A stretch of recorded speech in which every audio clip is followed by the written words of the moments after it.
Joshua Smith here, and welcome to the GSD Mode Podcast. Now get shit done and smash that subscribe button now. What is up, my peeps? Joshua Smith here, and I'm here to talk to you today about time management for realtors and how you have more than enough time. This is one of the biggest obstacles that I get hit up with from real estate agents, whether it's my teammates in my real estate team here in Phoenix, Arizona, or real estate agents that I coach, that I mentor, or just friends of mine that are real estate agents. This is one of the most common obstacles that realtors experience, especially busy realtors. Look, when you're a brand new real estate agent, you have an abundance of time. You may not know exactly what to do, how to do it, and so forth, right? But you have an abundance of time. But very quickly, if you're doing the right things, if you have the right plan in place, you're showing up, you're taking the right actions, very, very quickly, you get busy, and this becomes the number one biggest obstacle and issue and problem that most agents have, which is time management.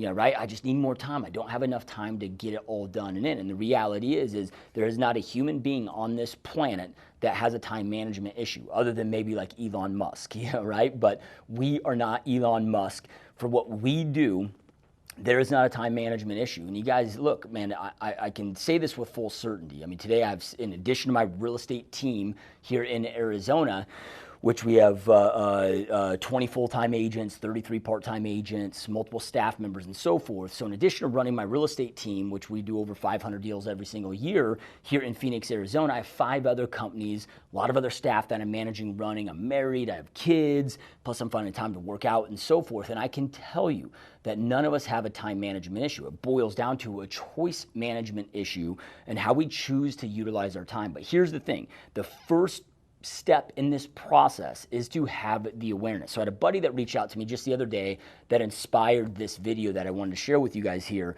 He reached out to me. He's like, hey, what would you recommend for a daily schedule for me? He's an individual real estate agent, does a lot of business though, very busy, very successful. But he's like, look, I have my business. I also have my family. I got kids. I'm married. I have my health that's important to me. I've got my church, my friends.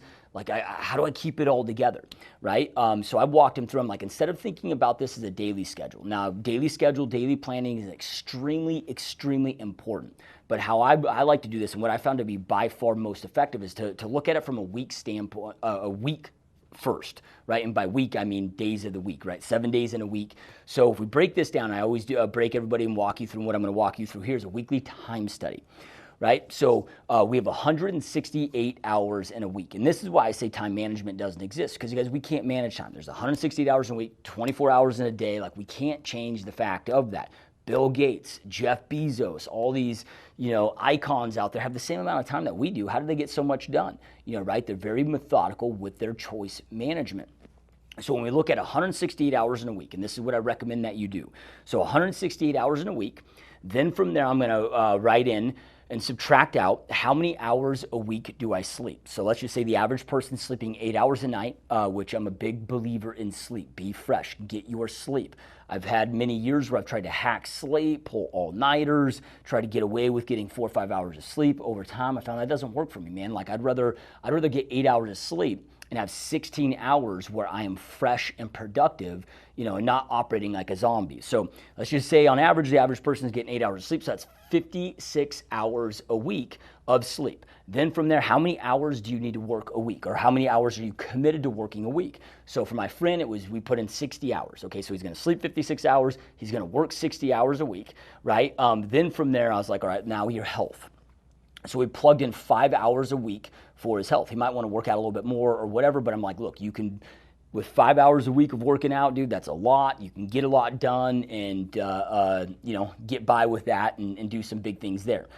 Now, we didn't add anything else yet, and I don't recommend that you do in this first part of the process. And the reason being why I don't recommend to add family time and so forth is, what are the things that allow you to show up for your family and do those other activities that you want to do as the best version of yourself? Well, we need to sleep so we can think clearly and be fresh and not be zombies, right? We need to work. If you've ever been in a position where you can't provide opportunities for your family, where you're in debt, you're broke, right? Like, look, you might have some time to go out there and spend with your family, but you're not going to be present. You're going to be stressed. You're going to be worrying about money. You're not able to give them the best version of yourself during that time. Same thing with their health, right? So this is why I always put in sleep, work, and health in this weekly time study, and then we'll subtract that out. So what we found for him in this scenario, so again, 168 hours in a week, 56 hours a week he's sleeping, 60 hours he's working, which sounds like a lot of hours of work, right?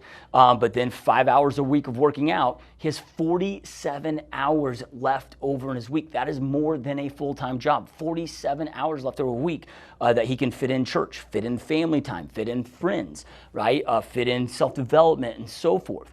So then from there, we need to then identify, well, where are we wasting our time? Every time I walk anybody through this time study, they're always astonished about how much time they actually have left over and available to themselves. And the question always comes down in their mind. I can see the wheels turning where they're like, well, what the fuck am I doing with this time that I have available to me? Yeah, right? Is it binging Netflix? Whatever it is. And I'm not saying to not do those things. You just got to identify, how do you want to use that time? What matters most to you? Then utilize that time and plug that in and be intentional with your time. So after we do the weekly time study, then we're going to go out there and daily plan and daily reflect each and every day, right? So we're going to account for every hour of our day. What are we doing with every hour of our day?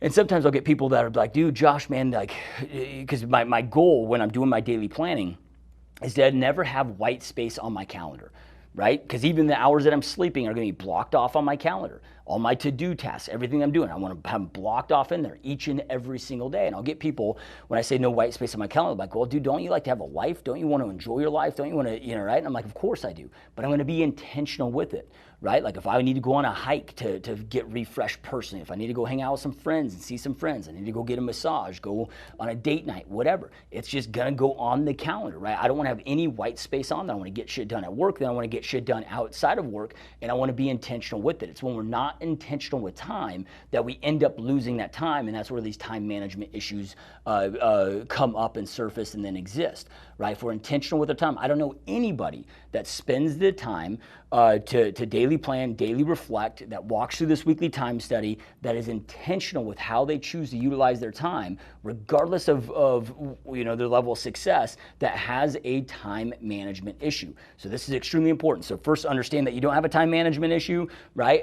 Have awareness of how much time that you have through the weekly time study, to make sure that you are doing your daily planning and daily reflection. And you guys, if you are looking for more top tips to help you blow up and grow your real estate business, make sure that you snag my 100% free new book, Dominate Your Real Estate Business, Top Tips from a Top Producer.